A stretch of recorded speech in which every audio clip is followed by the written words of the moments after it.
Hello बच्चों, welcome to माँ की पढ़ाई। आज हम क्लास 8 हिंदी से जो फोर्थ नंबर की जो कविता है वह जन्मभूमि मेरी, जिसके कवि है सोहनलाल द्विवेदी। तो इस कविता का हम line by line explanation with शब्दार्थ के साथ देखेंगे बच्चों के। तो चलिए, तो बच्चों कविता शुरू करने से पहले यहाँ पर देखिए, आपको साइड में शब्दार्थ दिखाई देंगे ताकि आपको हर एक शब्द का मीनिंग अच्छे से समझ में आ सके। ओके, तो यह जो कविता है, इन कविता के ये जो पंक्तियां है, इसमें सबसे पहले पंक्तियों में कवि ने क्या किया है, अपनी मातृभूमि पर गर्व करते हुए उसकी भौगोलिक सुंदरता का वर्णन किया है। यानी the poet has proud of his Motherland and he has describe it's geographical beauty. वो क्या एक्सप्लेन कर रहा है इस लाइन में? भौगोलिक सुंदरता, हमारे देश की, हमारे भारत माता की, उसके मदरलैंड की भौगोलिक सुंदरता यानी जियोग्राफिकल ब्यूटी के बारे में एक्सप्लेन किया है इन पंक्तियों में, इन लाइंस में। ओके, तो चलिए शुरू करते हैं। वह जन्मभूमि मेरी, वह मातृभूमि मेरी। जन्मभूमि यानी बर्थ प्लेस, मातृभूमि यानी मदरलैंड। तो कवि कह रहे हैं India is my birth place and Motherland. ऊंचा खड़ा हिमालय आकाश चूमता है। तो यहाँ पर देखिए, हमारे इंडिया के यानी हमारी मातृभूमि के नॉर्थ साइड में क्या है? ऊंचा हिमालय खड़ा है। सबसे हाईएस्ट माउंटेन जो है हिमालय, इंडिया के नॉर्थ साइड में खड़ा है, जो क्या कर रहा है? आकाश को चूमता है, यानी स्काई को टच कर रहा है। इतना हिमालय ऊंचा है, तो वो इंडिया के नॉर्थ साइड में है। नीचे चरण तले पड़, नीचे यानी साउथ साइड में, इंडिया के साउथ साइड में यानी इंडिया के चरण तले, पैरों के साइड में कौन है? नित सिंधु झूमताए। सिंधु का अर्थ होता है बच्चों ओशन, सागर, सी। तो इंडिया के नॉर्थ साइड में ऊंचा हिमालय पर्वत है जो आकाश को टच कर रहा है, स्काई को टच कर रहा है।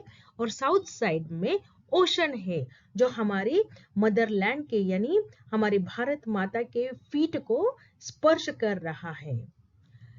गंगा यमुना त्रिवेणी नदियां लहर रही है। तो मेरे इंडिया में, मेरे भारत मातृभूमि में, मेरे भारत में बहुत सारी नदियां हैं, जिसमें गंगा यमुना त्रिवेणी ऐसी नदियां यहाँ पे बह रही है।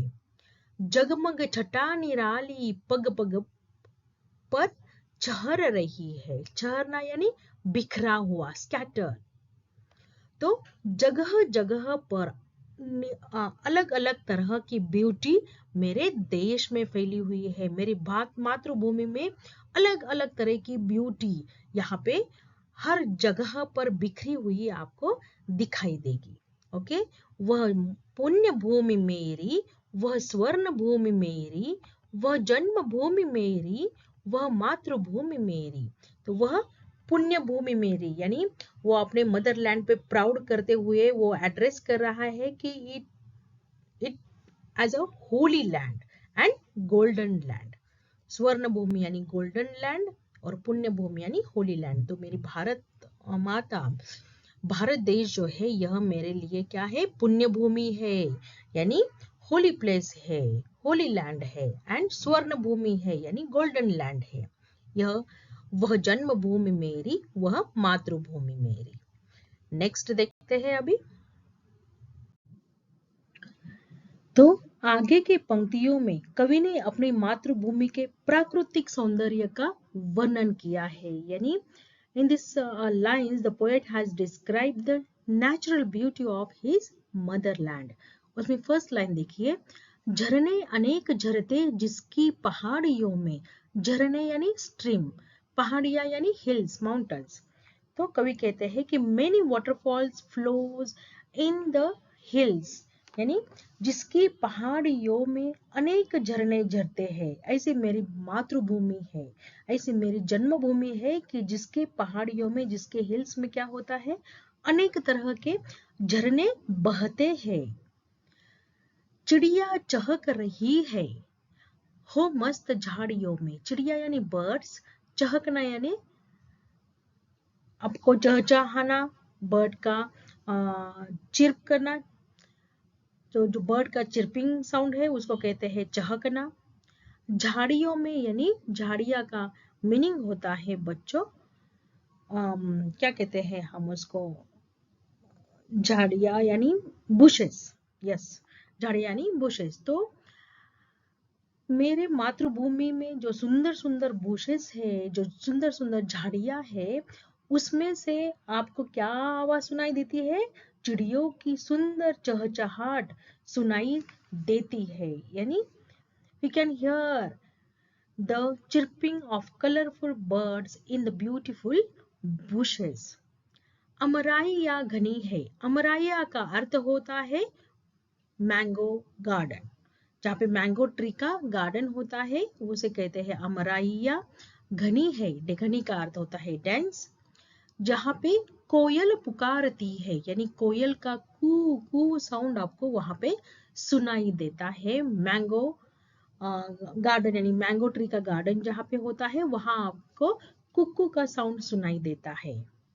बहती मलय पवन है, तन मन सवारती है। बहती यानी जो फ्लो होती है, जो ब्रीज बोलते हैं ना हम, हवा जो बहने वाली हवा है वो कहाँ से आती है? मलय पर्वत से। मलय पर्वत यानी कहाँ पे है यह साउथ साइड का एक माउंटेन है। वहां से जो ठंडी हवाई आती है उससे हमारा तन और मन यानी हमारा बॉडी और हमारा माइंड बहुत ही हैप्पी हो जाता है। तो कवि यहाँ पे कहता है कि अमराइयों में यानी जो आम के बगीचे है वहां पे हमें कोयल की मधुर आवाज गूंजती है हमारे कानों में, और दक्षिण भारत के जो मलय पर्वत से आने वाली सुगंधित हवा से हमारा तन मन झूम उठता है।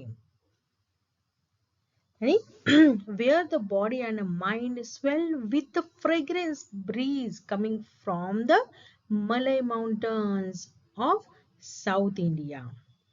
वह कर्म भूमि मेरी, वह धर्म भूमि मेरी, यानी वह जो है लैंड, वह मेरी कौन सी लैंड है? वह धर्म भूमि है मेरी, और वही क्या है? कर्म भूमि है मेरी, यानी वही मेरी रिलीजन लैंड है और वही मेरी कर्म लैंड है। वह जन्म भूमि मेरी, वह मातृभूमि मेरी, वही मेरी बर्थ लैंड है और वही मेरी मातृभूमि यानी मदर लैंड है। ओके, चलिए आगे देखते हैं। इन पंक्तियों में कवि ने स्वयं को बहुत ही धन्य माना है कि उनका जन्म उस धरती पर हुआ है, उस भूमि पर हुआ है जहां राम कृष्ण और गौतम बुद्ध जैसे महापुरुषों ने जन्म लिया है। इसलिए वह खुद को बहुत ही ब्लेस्ड मानते हैं। So in this line, the poet consider himself blessed that he was born on that land where great men like Sri Ram, Sri Krishna and Gautam Buddha were born. तो फर्स्ट लाइन देखिए, जन्मे जहां थे रघुपति। रघुपति का अर्थ होता है श्री राम। जन्मी जहां थी सीता, सीता माता जहां पे जन्म हुआ था। श्री कृष्ण ने सुनाई, यानी भगवान श्री कृष्ण ने सुनाई थी वंशी, यानी बांसुरी बजाकर, बंसी बजाकर सबको, सारे जो गोपियां थी उनका मन मोहित कर लिया था अपने बांसुरी से। और पुनीत गीता यानी अर्जुन को उन्होंने यहाँ पे गीता का पाठ पढ़ाया था। गौतम ने जन्म लेकर, यानी इस धरती पर गौतम बुद्ध ने जन्म लेकर जिसका सुयश बढ़ाया, यानी गौतम बुद्ध ने इस धरती पर जन्म लेकर उसका यश बढ़ाया, सुयश बढ़ाया। जग को दया दिखाई, जग को दिया दिखाया।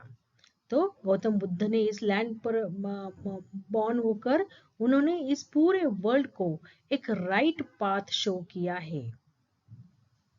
उन्होंने इस वर्ल्ड को एक राइट डायरेक्शन में गाइड किया है।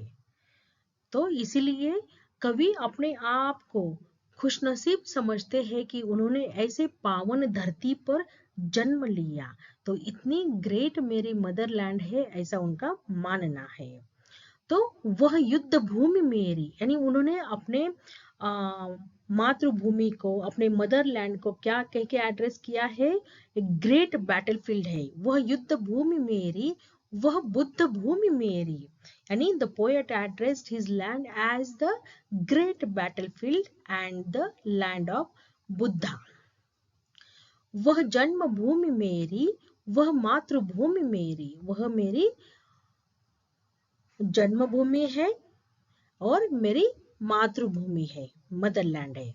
ओके, तो इसी तरह से इस पूरे कविता में कवि ने अपनी मदरलैंड के बारे में बताया है, उसका गौरव गान गाया है। तो इसी के साथ यह कविता यहाँ पे समाप्त होती है बच्चों। आई होप आपको समझ में आई होगी। ओके, इसके क्वेश्चन आंसर के लिए मैं वीडियो बना दूंगी बच्चों, तब तक स्टडी करते रहना। Thank you.